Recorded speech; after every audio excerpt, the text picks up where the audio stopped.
Hello friends, my name's TheRealEmile and welcome back to Forza Horizon 2. Today we have a new DLC that's just been dropped.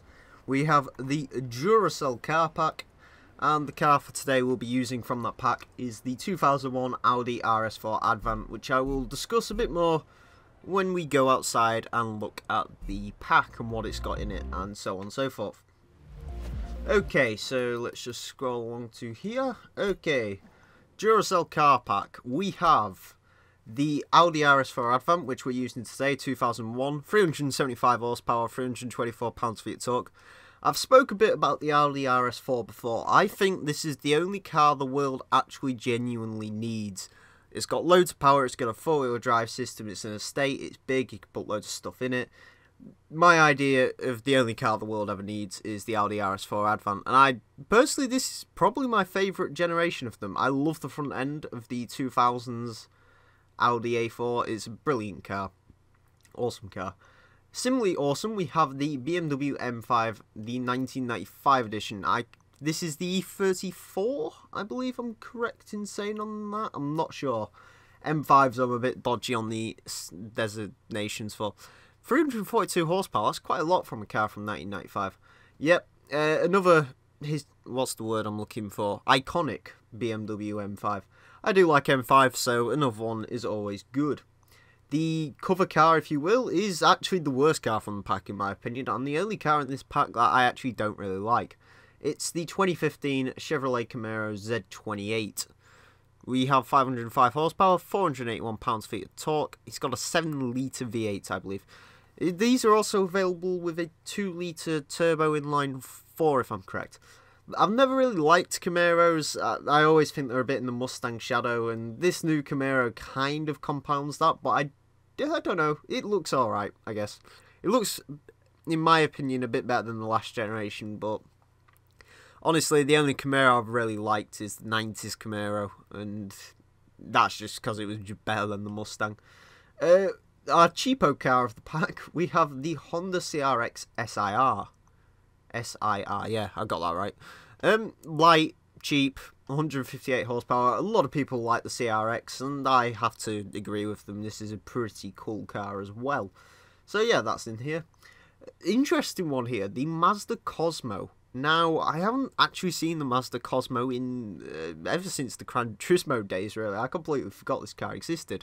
I believe this has a rotary engine, 982 cc's, 128 horsepower, which is not bad for the age of this car and whatnot. Yeah, I'm looking forward to driving this. It should be quite nice. Hopefully you can put the big 787B engine in it as well. And finally, we have the Vauxhall Lotus Carlton. This is an absolutely fantastic car. This, for those of you who don't know, it was the fastest saloon in the world. I believe this does 175 miles an hour. Absolutely fantastic car. I love the Lotus Carlton. Probably the only Vauxhall that I truly, truly love. I like that car a hell of a lot. Anyway, we shall be doing some Super Saloon racing today, and we'll go do a circuit race, I guess. I'm doing Super Saloons because I'm actually in Nice at the moment. I don't know if I need to turn the television down. Hold on a second. Turn right. There we go. I can't actually remember if I was... Turn left. Oh, I couldn't remember that I was in Nice. And I was going to do retro saloons and do the Lotus Carlton, and I've completely forgot what the other one was. The M5, yeah.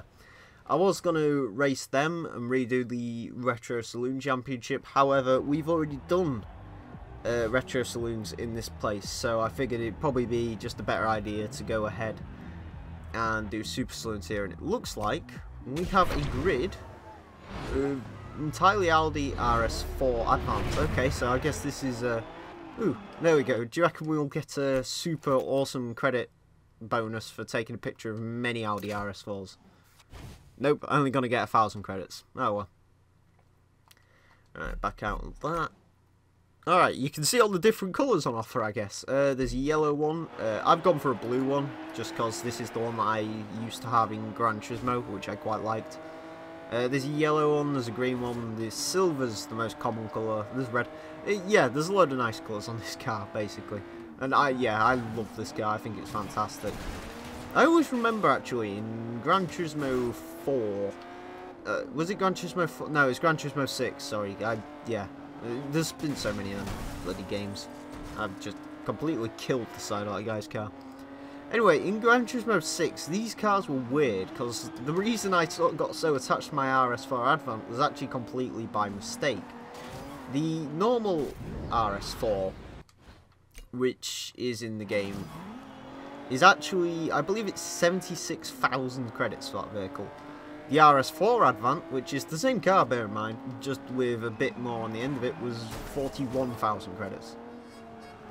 You know, I don't get why this cost 35,000 credits less than that, but whatever. 36,000 credits this car is as well. I don't know, I assume you can get the Audi R8 engine in, and you can probably make this thing quite rapid. Interior wise, well, it's very Audi Volkswagen groupy. It's a bit boring, but you know, it's okay. It's functional. It's functional. That's what it is.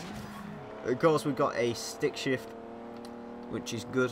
We're actually, it is quite amusing. If you actually have a look at the list of DLC cars in this game, bear in mind we're up to 86 now, which is an awful lot.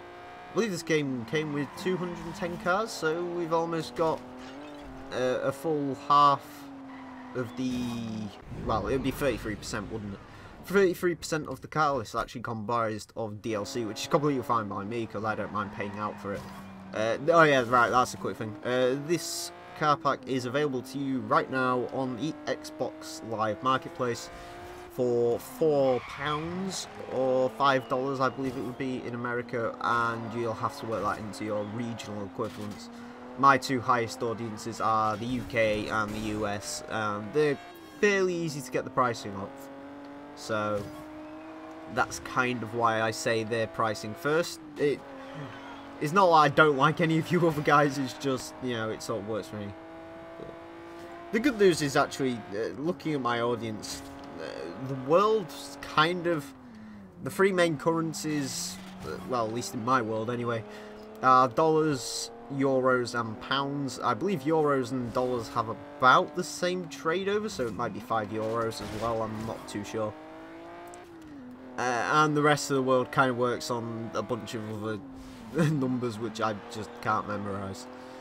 Maybe one day I'll do some fancy editing and find out what these packs cost in all other regions of the world, but for now it's just not worth it. Oh god, there is a bit of understeer in this vehicle. I will admit, it's not like the... okay.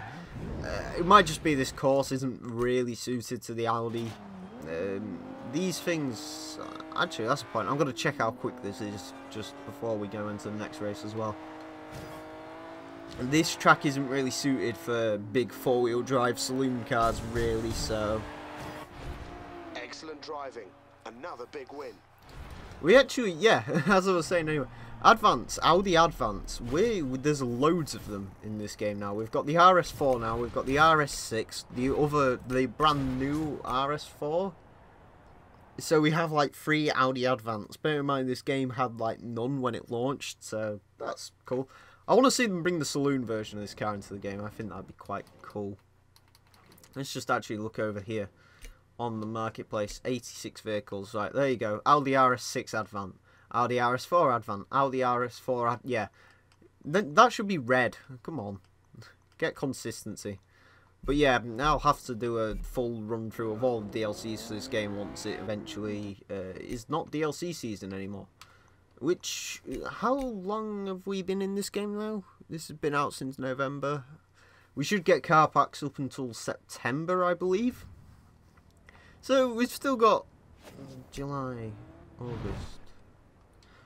So we've still got about 3 car packs to come for this game. So yeah, I'm genuinely looking forward to seeing what they come up with next. Down the sort of September routes towards the end of these games, you actually find more of the interesting vehicles come out. And I'm kind of hoping that's what happens to this game.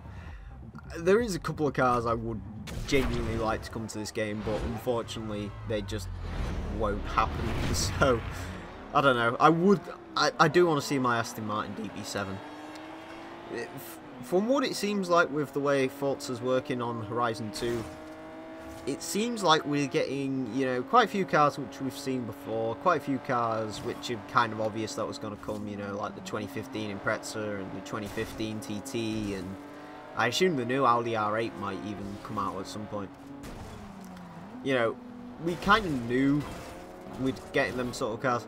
And then there's been just some really random off-the-wall ones, like the Lamborghini LM002 and the Jeep Grand Wagoneer. I'm trying to think in terms of this pack what we actually got. The Lotus Carlton. To be honest with you, this car, I seriously was not expecting the Audi RS4 Avant to come to this game. But yeah, we've definitely seen some interesting things going on with the way they're working the DLC, which is good. So I would kind of like to see a DB7. I would like a frog-eyed sprite, actually, to be honest with you.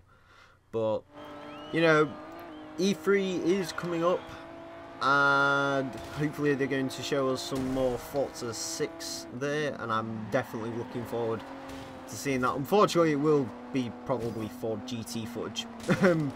But, you know, it is what it is. I hope, my absolute hope for the game is that they bring all the cars they've got in Forza 5, all the cars they've got in Horizon 2, and just bring it all into that game. You know, just don't cut anything out. Would be nice. You know, that would be very, very nice of you. If you could do that, that'd be nice. Also, I'm gonna save this for a next video because some stuff's come out today, and I'm still not sure about it. But still, I would kind of like to see Porsche as well come back from Motorsport 6. I know you have a tough time negotiating with them, and I know EA are complete and utter tosspots, but if you could include some Porsches, it'd be nice. They're starting to grow on me a bit. I would kind of like to do a 918 versus LaFerrari versus McLaren P1 Top Gear Tracks showdown, considering, of course, now we're unfortunately never going to see that battle commence, unless, of course, they decide to do it. I'm not sure, actually. Would the BBC commission it now? I'm not sure. Maybe when they release all them old Top Gear episodes, which they've still got under lock and key and they're releasing over the summer, I think. Maybe when they do that, they will show us the finally 918 versus P1 versus LaFerrari. Because I'm interested. Because currently, for those of you who haven't been watching our Forza 5 and Forza 4 now, lap times, the LaFerrari currently does head up the course. Doesn't look like anything's going to beat it anytime soon, so we might have to dig into the Forza 4 toy box, which is something I didn't really want to do, but we might have to. Anyway, that phone box thing almost overtook us on the final lap, but whatever. Or final stretch. This isn't laps, it's a sprint race, Jesus. Right. Okay, all the XP, good. Well, that was the Audi RS4 Avant 2001. Pretty cool car, if you don't mind me saying. Yeah, I like the look of this one. I like the way it drives. It's pretty good. Slight bit of understeer, but it's a four-wheel drive Audi. It's kind of expected. I'm just kind of curious. What speeds do we get out of this? 4.5 seconds to 60. Top speed of 172 miles an hour. Yeah, this thing's pretty rapid, as it turns out. And it's only 36,000 credits. Almost as much worth as the Paul Walker Skyline. Anyway, friends, that about wraps me up for today. My name's been TheRealEmile. Until next time, farewell.